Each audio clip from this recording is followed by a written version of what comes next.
don't know what else I can say. You and Ray Woodard. Say something about your children, Francis. If that sounded cruel, I didn't mean it to be. Look, Mom, maybe you're too angry to talk about it. No. I was just wondering, have you thought what you're going to say to little John? I know he'll be disappointed. Disappointed? That hardly says it. The child has been talking about nothing but going with you and Jillian and Edmund for the better part of a year. I was counting on that too, Mom. Yeah, well, not quite hard enough. What? Not quite enough to make it happen, Francis. You had a dream in your hand. It was finally coming true, and you let go of it. I don't understand. All these years loving one woman. And suddenly it's over. Now it's Ray and you.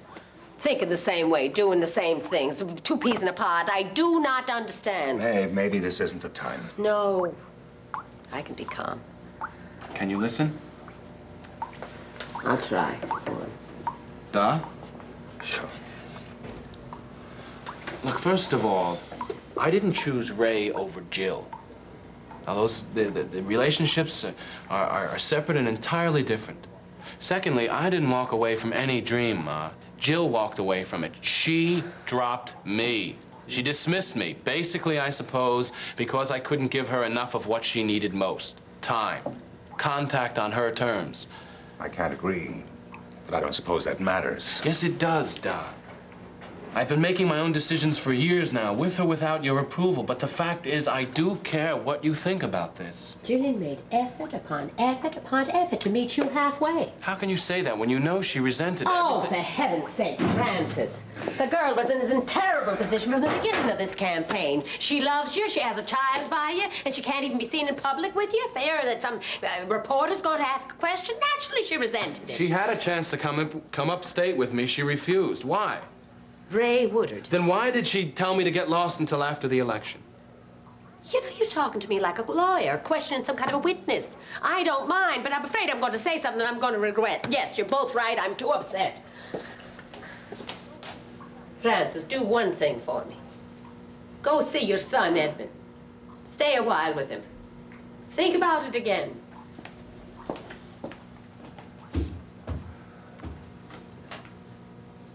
Well, it's out in the open.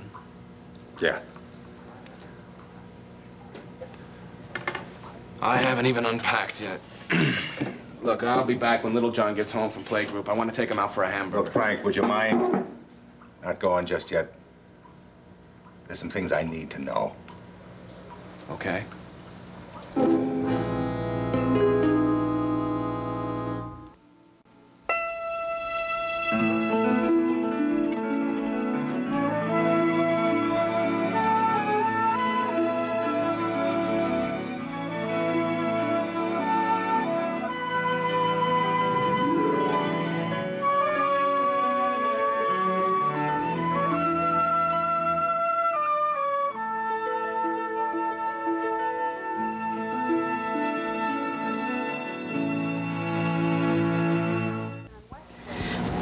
If you read Mr. Ryan's statement on Westway, you'll remember he dealt with the pollution issue there.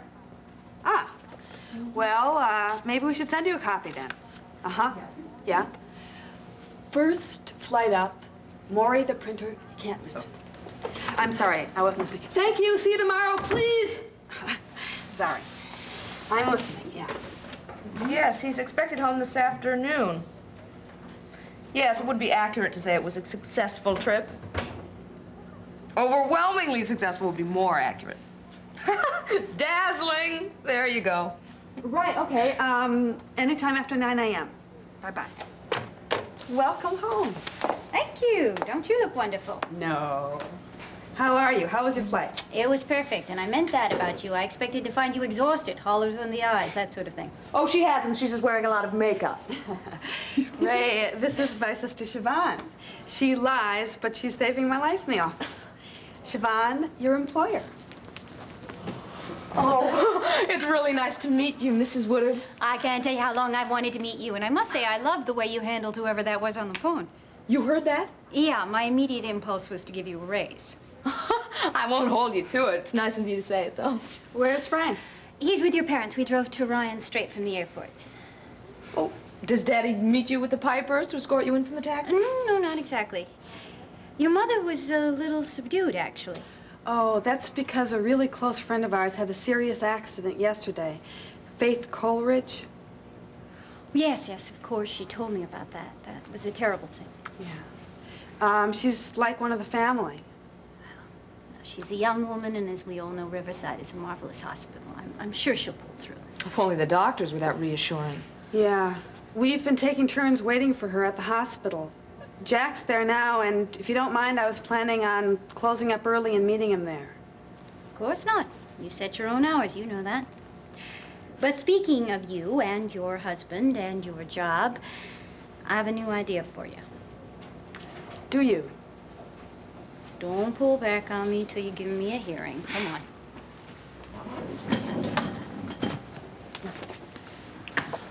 Okay. Want you to take over as first press secretary. There are only 9 weeks left to the campaign. Now, the next 2 until the primary will be heavy. Then there'll be a brief lull. Then it'll be full steam ahead until November. I realize you have to spend more time with your family, and I'm prepared to make that a possibility in 50 different ways. But without Marcia, without anybody who is trained, you're the only hope we've got. Ray, that isn't a new thought. I had it the minute Marcia quit. So did Jack. But we both agreed that that was one accommodation I was not prepared to make. Not even for Frank. Why? For the same reason you just said. I need more time with my family. All right, I should have been more specific. I'm prepared to pay for a babysitter for Ryan. I will hire a nanny to watch her here if that would suit you better. Family meals will be catered at your apartment here, wherever. Door-to-door limousine service to take you to Jack, Jack to you, Ryan to either one of you. A cleaning lady, laundry service, anything. Quite literally, anything which you feel that you may need can be provided. Ray, you're incredible. Mary, take it. You realize, of course, that if she does, you become the new second press secretary. Could you wait here a minute while I get my pumpkin and 8 white mice? Wait. That really is a fairy godmother situation, but I can't do it.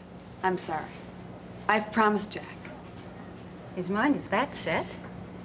Yes. And it's not what you think.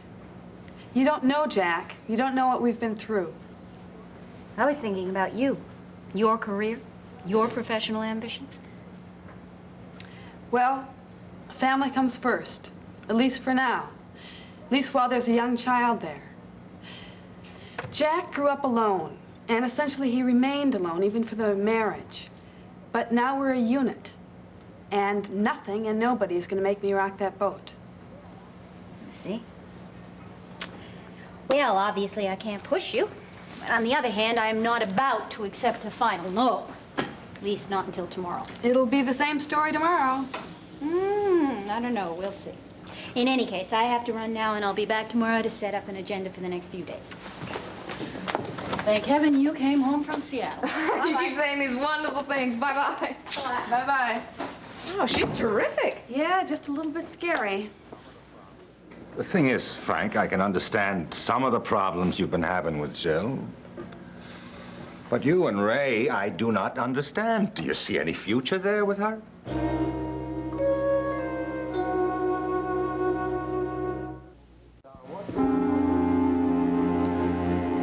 What do I know about the future? I can't think past November. Now, Ray is here now. We're working together all day, every day. I am in the middle of a race.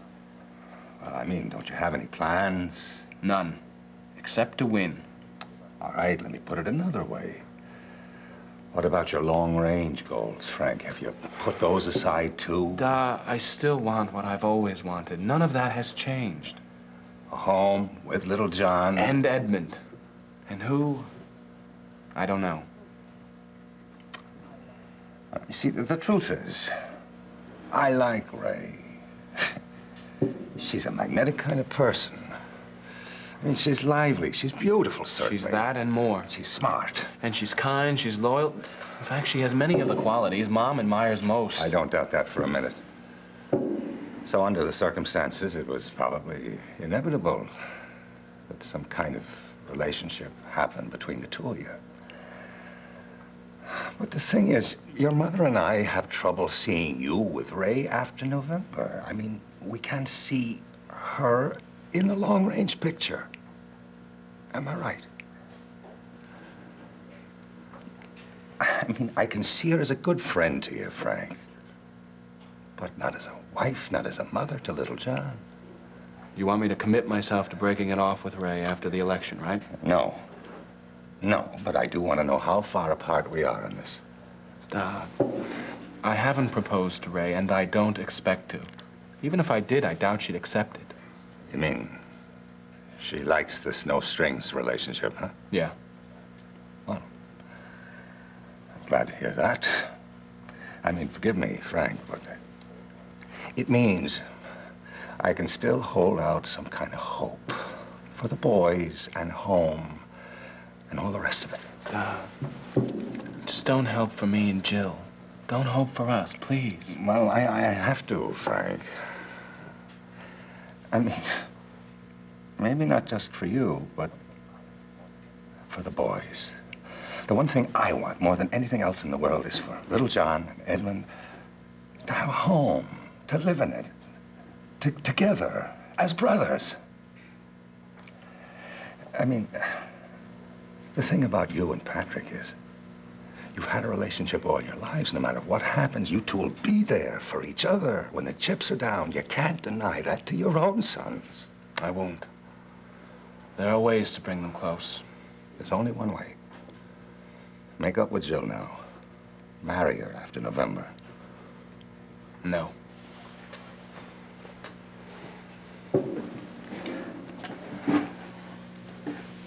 All right, answer me this, Frank.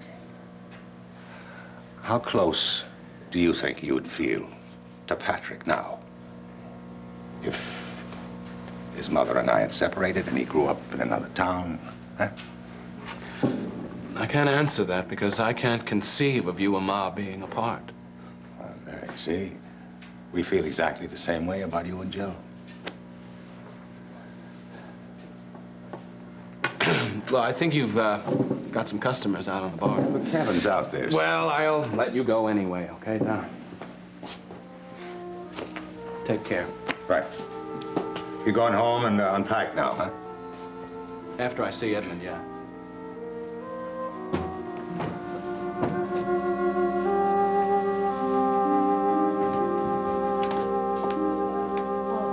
Francis left.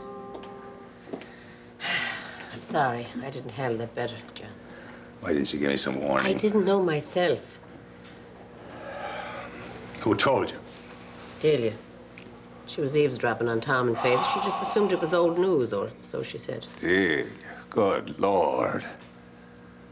I hope he goes to see Edmund. He has.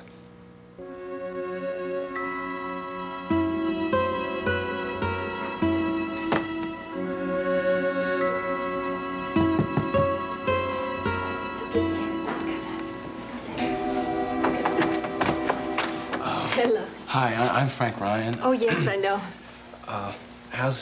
What's the report on Edmund? Oh, he's doing beautifully. He's breathing fine. He's full of pep. As a matter of fact, he's getting a little too well for us to handle. That's terrific. I think in another day or two, you'll be able to visit him at home. Really? That's great. You mind if I held him for a while? Just for a little while. Oh, sure. He'll be delighted to put off his nap time. Hey, look what I have for you. Come here, look what I got for you.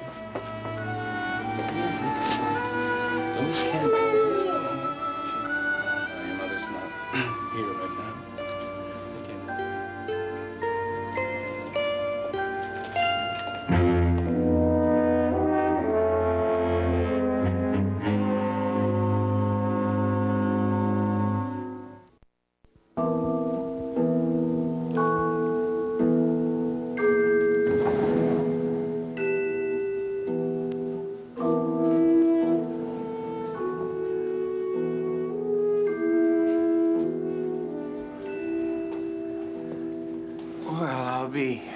How are you? How'd it go? You mean Mary didn't relay my reports every night at dinner? Not exactly. Mary missed a lot of dinners. And you are so sorry that she ever came to work with us in the first place. Give me a minute, Ray, and I'll try to think of a nice way to answer that. Don't bother. Don't bother being nice. I know how you feel. Frank already told me. So did Mary, just a few minutes ago. I came up with what I thought was the perfect solution. She turned me down cold. You and Ryan are very precious to her. When'd you get in? A couple of hours ago. Busy already? Oh, yeah. Yeah, I'm very worried about the press department. See, I know that Mary is upset because of you, and that makes Frank upset. And when Frank gets upset, then I've got... Wait a minute, Ray. You slid that one in very neatly, but I can't let it pass. Mary is upset because of me. Okay, Mary is upset because of her workload, because of what it's doing to her home life. You and Ryan, all three of you. All right, I'll accept that. Come on, why beat around the bush? I said I have a solution. You hired a replacement for Marcia. No way. No, I want Mary on that job. She's the only one who knows it inside out, and we do not have time to train anybody else. And you're not really surprised at that. However, you may be when I explain to you how I can work it out so everybody will be happy. You said that Mary turned you down. This round, yes. That's all I have to know. Don't have to go into the details, Ray. I'll have Mary relay it all to me over dinner. Ah, come on, Jack. You're not being fair. Uh-huh. Well, it's always good to have your opinion. Now, shall we talk about the newspaper business, or were you on your way somewhere else? I was on my way to see you. Mary said something about a plan to meet you here. I assume she'll be along in a minute. In the meantime, I'd like to continue... Ray, Mary made her decision. That's it. Mary doesn't want to take that job because you don't want her to, and for no other reason. That's the way you see it? Fine. I offered to pay for just about every service I could think of to support her home life for the next 9 weeks. Childcare, catering meals, car with a driver, cleaning person. I guarantee you, you and Mary and Ryan will have a peaceful dinner every night at 6 o'clock between now and November. We may have to eat backstage at Madison Square Garden, but the meal will be ready. And the food will be good.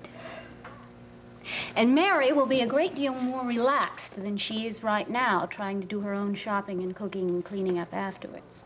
Look, you may mean well, but you don't know what relaxes us at home. You don't know about Mary as a wife and a mother. That's not your arena. You're absolutely right. I only know Mary as a woman of enormous talent and energy and ambition. She could go to the top of the heap, and I am qualified to judge that because that is my arena. On the other hand, I can see her as somebody else's assistant for the rest of her life. Somebody else's wife, somebody else's mother, and that's fine. It's beautiful. But I can also see her at about 45, looking at herself hard in the mirror one day and sad because she never really had a chance to find out just how far she could go. It's 9 weeks. Think about it. That's a very small sacrifice when you consider the one she's prepared to make for you. This job will not make or break Mary's career. No. But I suspect your attitude will.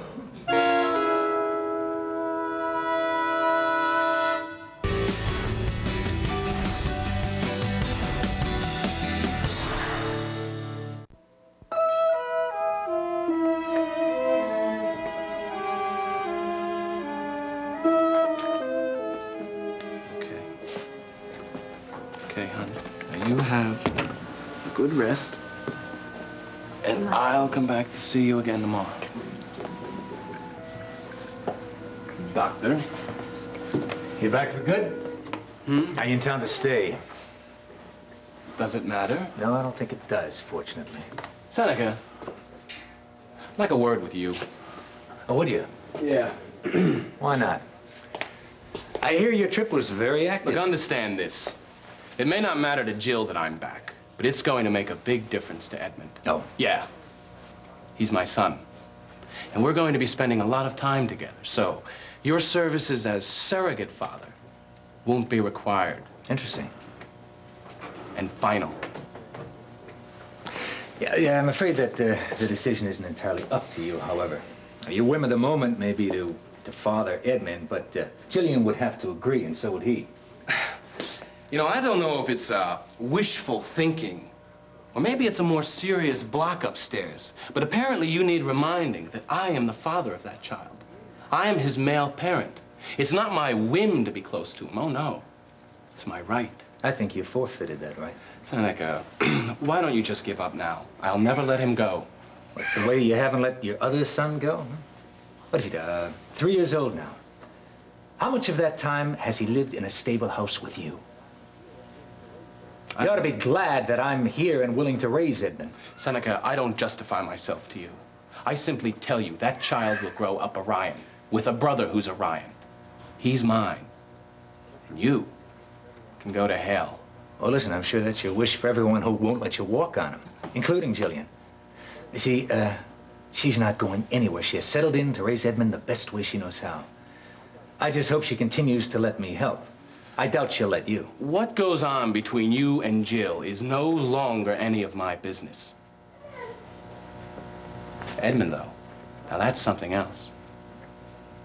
But I'll discuss that privately, with Jill. Yeah, well, you better talk it over with him, too. See, emotional bonds grow while politicians are out wooing voters. Edmund and I have a very strong bond. I'm not worried. He knows who his father is. He knows who was there for him when he was sick. Seneca, you will not cut me out of his life. There's no way.